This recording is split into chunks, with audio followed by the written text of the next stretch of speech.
The Ukrainian Greek Catholic Church, Ukrainska Grecko-Katolicka Cerkva, is an Eastern Rite Catholic Church in full communion with the Holy See. It is the largest particular church in the Catholic Church.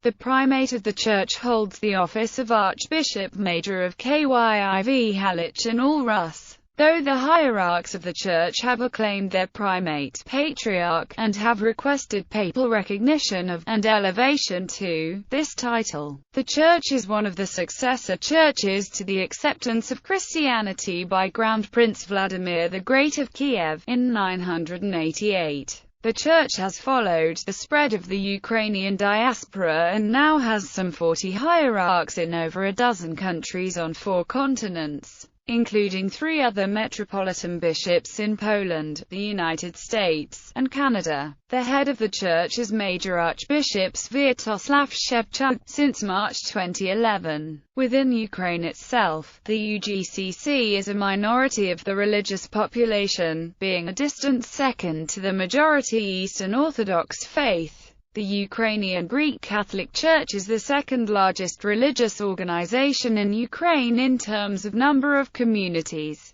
In terms of number of members, the Ukrainian Greek Catholic Church ranks third in allegiance among the population of Ukraine after the Ukrainian Orthodox Church and the Ukrainian Orthodox Church (Kyiv Patriarchate). Currently, the Ukrainian Greek Catholic Church predominates in 3 western oblasts of Ukraine, including about half the population of Lviv, but constitutes a small minority elsewhere in the country. History. Before the Union of Brest, the Ukrainian Catholic Church did not exist as such until the Union of Brest of 1595–1596. But its roots go back to the very beginning of Christianity in the medieval Slavic state of Rus. Byzantine missionaries exercised decisive influence in the area of modern-day Ukraine. The 9th-century mission of Saints Cyril and Methodius in Great Moravia had particular importance as their work allowed the spread of worship in the Old Church Slavonic language. The Byzantine Greek influence continued, particularly with the official adoption of Byzantine rites by Prince Vladimir I of Kiev in 988. At the time of the Great Schism, the Ruthenian Church took sides and remained Orthodox. Following the Mongol annihilation of Kiev in 1240, Metropolitan Maximus of Kiev moved to the town of Vladimir in 1299. By 1326, Metropolitan Peter of Kiev had left Vladimir to settle in Moscow, and by 1328 the title of Metropolitan of Kiev had become Metropolitan of Moscow. The first properly Russian Church Council of the 100 Chapters in 1448 codified the separate legal tradition of the Ruthenian Church, as differentiated from the Church in the Grand Duchy of Lithuania. There followed the formal separation of the Church of Rus into separate Russian and Ruthenian metropolies in 1453. Union of Brest. This situation continued for some time, and in the intervening years what is now western and central Ukraine came under the rule of the Polish-Lithuanian Commonwealth. The Polish king Sigismund III Vasa was heavily influenced by the ideals of the Counter-Reformation and wanted to increase the Catholic presence in Ukraine. Meanwhile, the clergy of the Ruthenian lands were ruled from distant Constantinople, and much of the population was loyal to Russian Orthodoxy rather than to the Polish Catholic monarch. Persecution of the Orthodox population grew, and under pressure of Polish authorities the clergy of the Ruthenian Church agreed by the Union of Brest in 1595 to break from the Patriarchate of Constantinople and unite with the Catholic Church under the authority of the ruler of the Commonwealth, Sigismund III Vasa, in exchange for ending the persecution. The union was not accepted by all the members of the Greek Church in these lands, and marked the creation of separate Ukrainian Catholic and Ukrainian Orthodox churches in Ukraine and Belarus. Due to violence, the Metropolitan of the Kievan Greek Catholic Church left Kiev early in the 17th century and settled in Novorossiysk and Vilnius in Lithuania. After the union, the final step of the full particularity of the Ukrainian Catholic Church was then effected by the development of the Middle Ruthenian language into separate Russian, Ukrainian and Belarusian languages around 1600 to 1800, with Orthodoxy being largely suppressed during the 2 centuries of Polish rule. The Greek Catholic influence on the Ukrainian population was so great that in several oblasts hardly anyone remained Orthodox. After the partition of Poland, the formerly Greek Catholic territory was mostly divided between Russia and Austria. The portion which came under Russian rule included Volhynia and Podolia. In the easternmost areas of Podolia, the population mainly reverted to Orthodoxy. Initially, the Russian authorities were extremely tolerant of the Greek Catholic Church and allowed it to function without restraint. However, the clergy soon split into pro-Catholic and pro-Russian, with the former tending to convert to Latin Rite Catholicism, whilst the latter group, led by Bishop Joseph Samashko and firmly rejected by the ruling Greek Catholic Synod, remained largely controlled by the pro-Polish clergy, with the Russian authorities largely refusing to interfere. The situation changed abruptly following Russia's successful suppression of the 1831 Polish uprising, aimed at overthrowing Russian control of the Polish territories. As the uprising was actively supported by the Greek Catholic Church, a crackdown on the Church occurred immediately. The pro-Latin members of the Synod were removed, and the Church began to disintegrate, with its parishes in Volhynia reverting to Orthodoxy, including the 1833 transfer of the famous Pochaev Lavra. In 1839, the Synod of Polotsk, under the leadership of Bishop Samashko, dissolved the Greek Catholic Church in the Russian Empire, and all its property was transferred to the Orthodox State Church.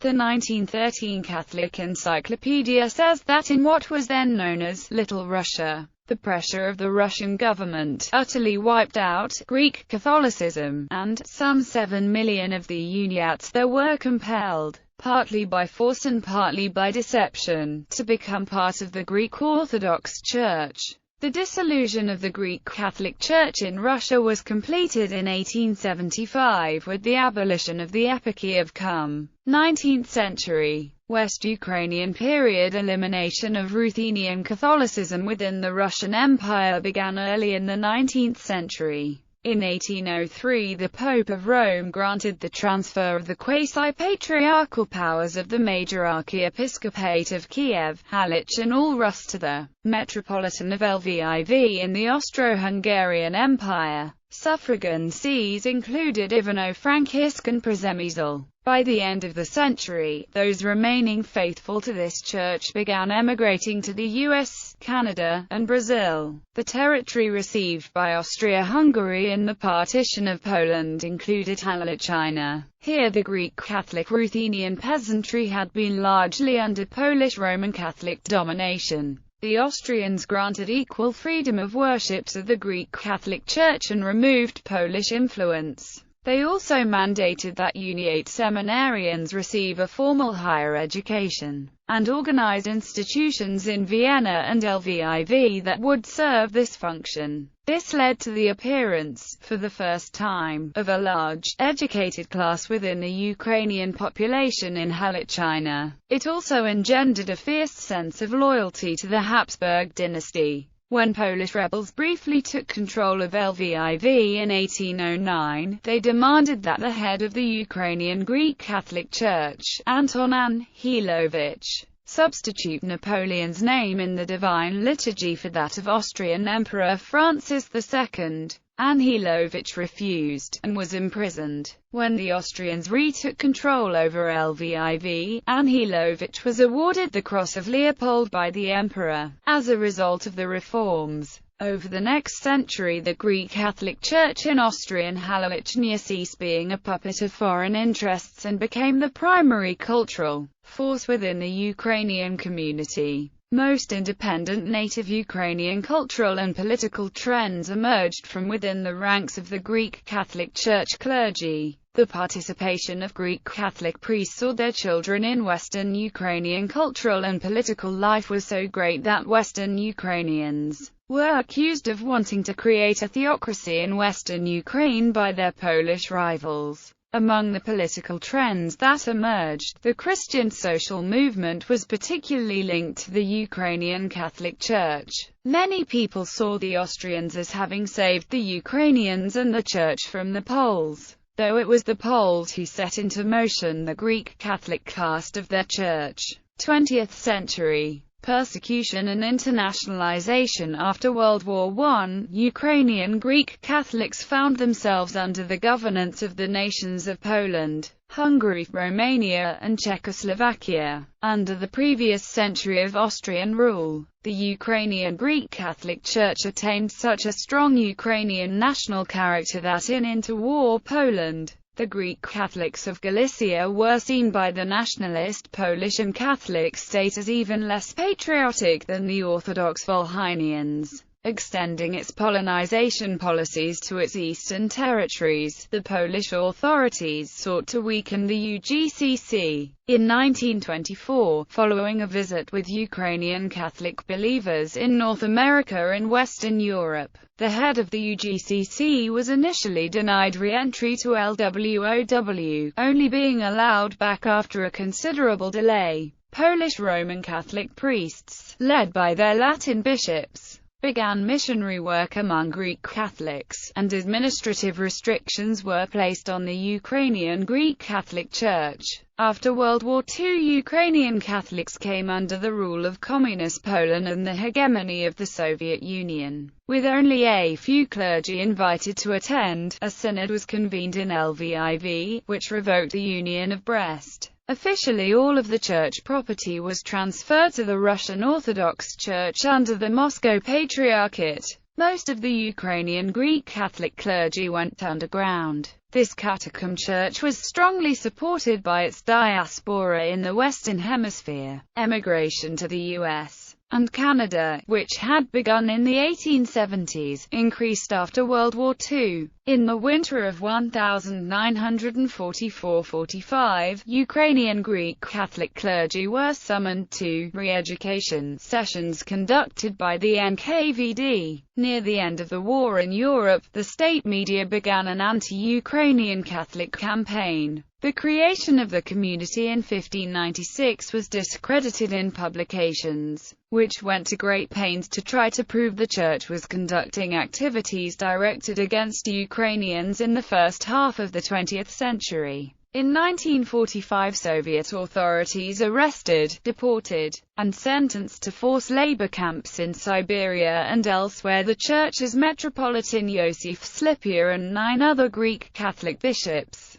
as well as hundreds of clergy and leading lay activists. In Lviv alone, 800 priests were imprisoned. All the above-mentioned bishops and significant numbers of clergymen died in prisons, concentration camps, internal exile, or soon after their release during the post-Stalin thaw. The exception was Metropolitan Yosef Slipia who, after 18 years of imprisonment and persecution, was released thanks to the intervention of Pope John XXIII. Slipia took refuge in Rome, where he received the title of Major Archbishop of Lviv, and became a cardinal in 1965. The clergy who joined the Russian Orthodox Church were spared the large-scale persecution of religion that occurred elsewhere in the country. In the city of Lviv, only one church was closed. Moreover, the western dioceses of Lviv, Ternopil and Ivano-Frankivsk were the largest in the USSR and contained the majority of the Russian Orthodox churches.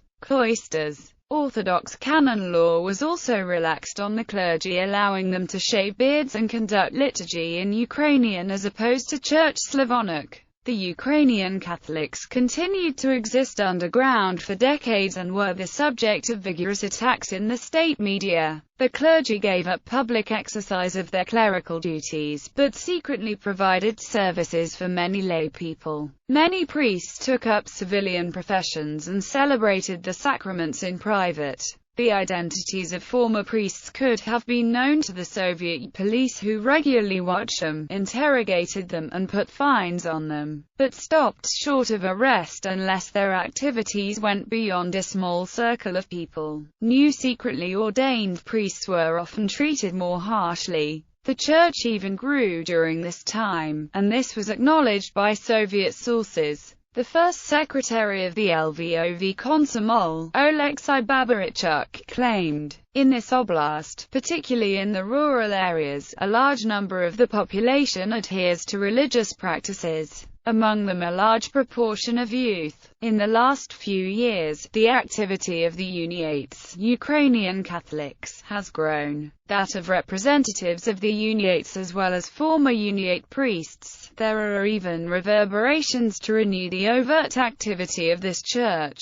After Stalin died, Ukrainian Catholics hoped this would lead to better conditions for themselves. But such hopes were dashed in the late 1950s when the authorities arrested even more priests and unleashed a new wave of anti-Catholic propaganda. Secret ordinations occurred in exile. Secret theological seminaries in Ternopil and Kolomaya were reported in the Soviet press in the 1960s when their organizers were arrested. In 1974, a clandestine convent was uncovered in Lviv. During the Soviet era, the Ukrainian Greek Catholic Church did flourish throughout the Ukrainian diaspora. Cardinal Yosef Slipia was jailed as a dissident, but named Inspector a cardinal in 1949. He was freed in 1963 and was the subject of an extensive campaign to have him named as a patriarch, which met with strong support as well as controversy.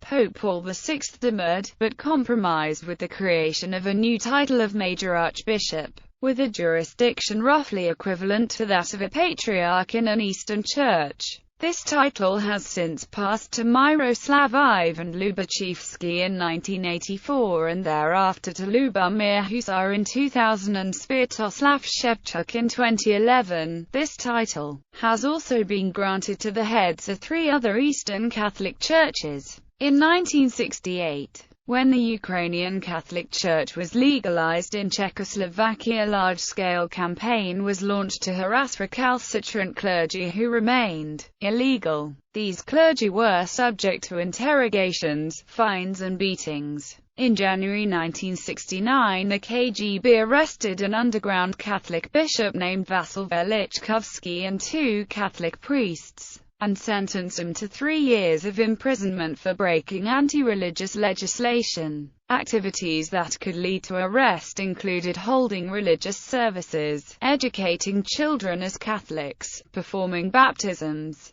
conducting weddings or funerals, hearing confessions or giving the last rites, copying religious materials, possessing prayer books, possessing icons, possessing church calendars, possessing religious books or other sacred objects. Conferences were held to discuss how to perfect the methodology in combating Ukrainian Catholicism in the West Ukraine. At times the Ukrainian Catholics attempted to employ legal channels to have their community recognized by the state. In 1956–1957 there were petitions to the proper authorities to request for churches to be opened. More petitions were sent in the 60s and 70s, all of which were refused. In 1976, a priest named Volodymyr Prokopov was arrested for presenting such a petition to Moscow. The response to these petitions by the state had been to sharpen attacks against the community. In 1984, a Samizdat Chronicle of the Catholic Church began to be published by Ukrainian Catholics. The founder of the group behind this publication, Joseph Telia, was arrested in 1985 and sentenced to 7 years imprisonment and 5 years of exile. His successor, Vasily Kobrun, was arrested and sentenced to 3 years of exile. The Solidarity movement in Poland and Pope John Paul II supported the Ukrainian Catholics. The state media attacked John Paul II.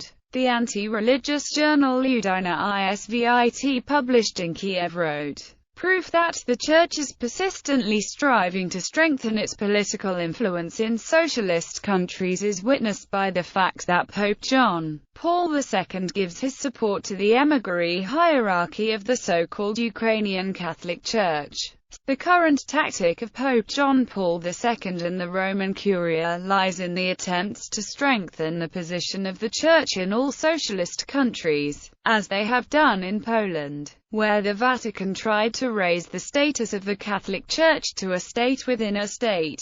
In the last few years, the Vatican has paid particular attention to the question of Catholicism of the Slavonic nations. This is poignantly underscored by the Pope when he states that he is not only a Pope of Polish origin, but the first Slavic Pope, and he will pay particular attention to the Christianization of all Slavic nations. By the late 1980s, there was a shift in the Soviet government's attitude towards religion. At the height of Mikhail Gorbachev's liberalization reforms, the Ukrainian Greek Catholic Church was allowed again to function officially in December 1989. But then it found itself largely in disarray, with nearly all of its pre-1946 parishes and property lost to the Orthodox faith. The Church, actively supported by nationalist organizations such as RUK and later the UNSO, took an uncompromising stance towards the return of its lost property and parishes. According to a Greek Catholic priest, even if the whole village is now Orthodox and one person is Greek Catholic, the church building belongs to that Catholic because the church was built by his grandparents and great-grandparents. The weakened Soviet authorities were unable to pacify the situation, and most of the parishes in China came under the control of the Greek Catholics during the events of a large-scale interconfessional rivalry that was often accompanied by violent clashes of the faithful provoked by their religious and political leadership. These tensions led to a rupture of relations between the Moscow Patriarchate and the Vatican.